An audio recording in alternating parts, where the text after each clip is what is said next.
Matagumpay na isinagawa ang fourth quarter National Simultaneous Earthquake Drill ngayong araw, November 9.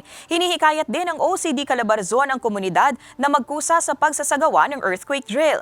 Narito ang report ni Paul Hernandez.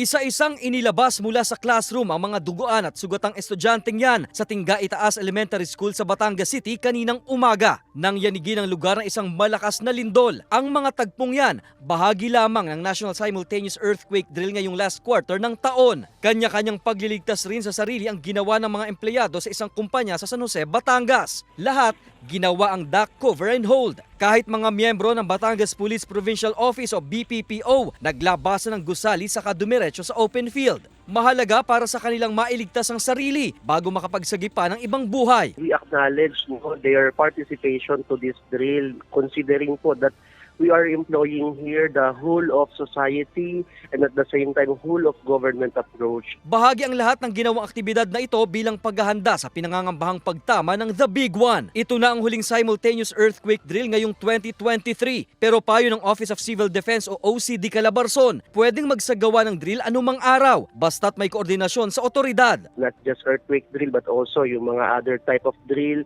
like the fire drill, tsunami drill, etc. So it should be coordinated to our concerned agencies. Bagamat walang anumang naiulat na untoward incident sa ginanap na drill, patuloy na panawagan ng ahensya ang partisipasyon ng bawat isa sa pagsasagawa ng aktibidad. Paul Hernandez, Balitang Southern Tagalog.